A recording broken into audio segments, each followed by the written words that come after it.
ओम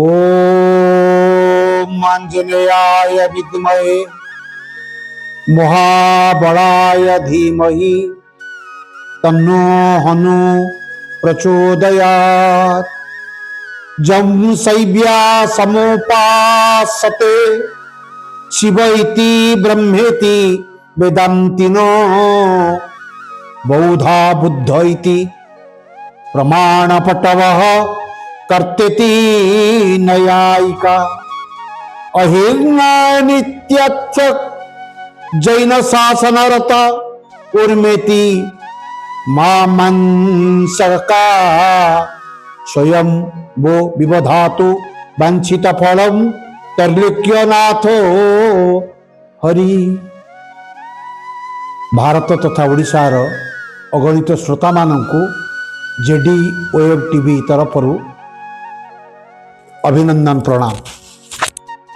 शिव भक्त जहाँ को शिव रूपरे, वेदांती जहाँ को अद्वितीय ब्रह्म रूपरे, बौद्ध धर्मावलंबी जहाँ को बुद्ध रूपरे, प्रत्यक्ष अनुमान आदि प्रमाण प्रयोग करिबारे प्रवीण न्यायशास्त्र ज्ञाता जहाँ को जगतर कर्ता रूपरे, जैन मतावलंबी जहाँ को अहिर्ण रूपरे और पूर्व मीमांसा जहाँ को फलदाता कर्मस्वरूप भाव में उपासना करती, जे भक्त उपरे प्रेम भाव रखी ताहार दुख दूर करती, सही त्रिलोक स्वामी श्री रामचंद्र आमको वांछित फल प्रदान करते।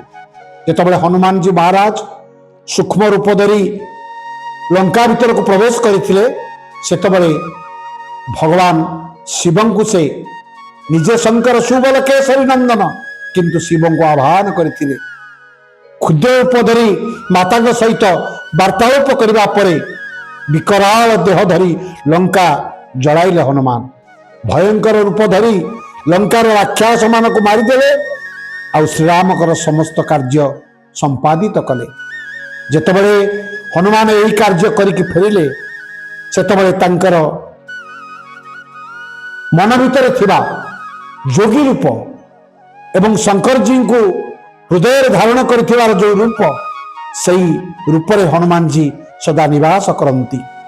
जय जय कपिनायक जन सुखदायक महावीर बलवान, जय संकट मोचन भव भय मोचन मंगल भवन सुजान, जय जय दुख हारक जन उपकारक परमानंद निधाना, जय जय अविनाशी आनंद राशि पवन तनय हनुमान, जय परम कृपाला नयन विशाला सुरनर मुनि हितकारी, जय सब गुण सागर दीन दया कर पापीन के अघहारी, जय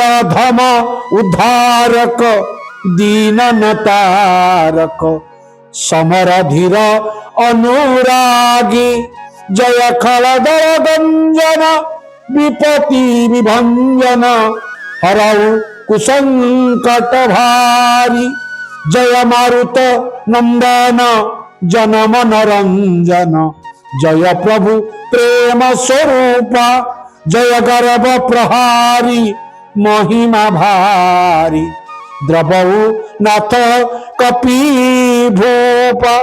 हनुमान होचंती भक्तिर प्रतीक।